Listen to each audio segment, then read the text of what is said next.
BBC News with Sue Montgomery.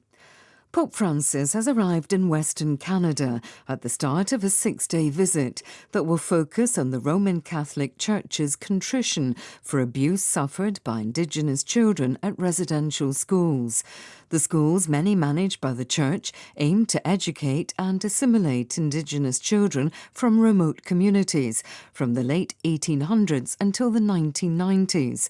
A report in 2015 found that many pupils were abused and neglected. More than 3,000 are thought to have died. Speaking at a press conference after the Pope arrived, the National Chief of the Assembly of First Nations, Roseanne Archibald, said she welcomed the visit. I'm really looking forward to his apology in Maskwacis. It's the only event I'll attend because it's on one of the former institutes of assimilation and genocide. So I think it's important to be there with survivors. This whole process is about supporting and standing beside and standing behind our survivors. Russia's Foreign Minister Sergei Lavrov has accused Western countries of distorting the truth about the impact of sanctions on global food security.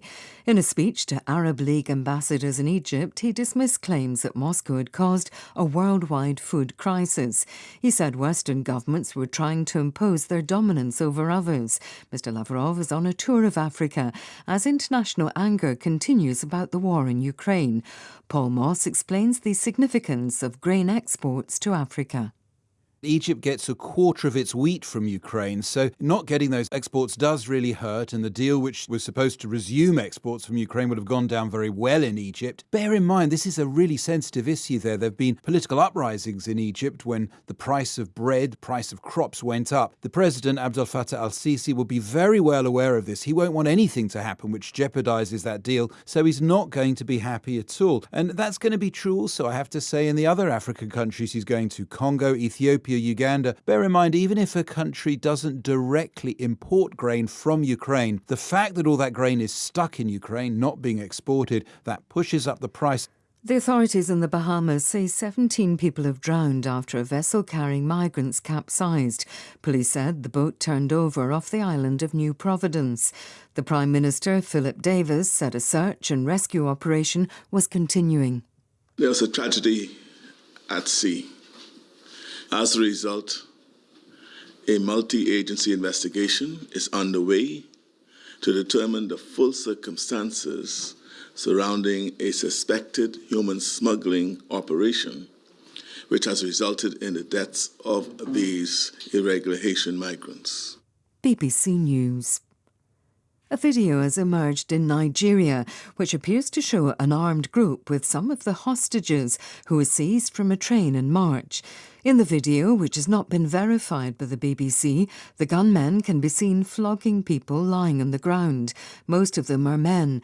Some women who were shielding their children from witnessing the beatings can be heard asking the international community to help secure their release.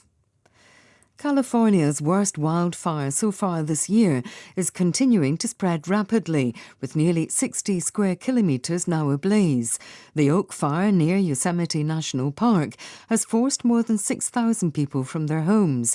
Emergency officials say they're facing a tough situation, and the fire has filled the air with smoke over a large area, leading to health warnings. Here's Rihanna Croxford. Hundreds of firefighters are struggling to tackle the fire burning through thousands of acres of woodland. There are widespread power cuts in the area where thousands of people have fled their homes, and 10 properties have already burned to the ground. Officials in California have declared a state of emergency for the area. Brazil's President Jair Bolsonaro has officially launched his re-election campaign at a stadium in Rio de Janeiro. Thousands of the far-right leader's supporters filled the arena. Some waved banners with slogans such as God, Homeland and Family. Mr. Bolsonaro is far behind his left-wing rival Luiz Inácio Lula da Silva in opinion polls. A chess robot has broken the finger of a 7-year-old child it was playing. The boy was competing in a tournament in Moscow and had just had one of his pieces taken when he reached out to make his next move. Video of the incident shows the robot's arm swinging down and crushing the boy's finger for several seconds before onlookers managed to free it. BBC News.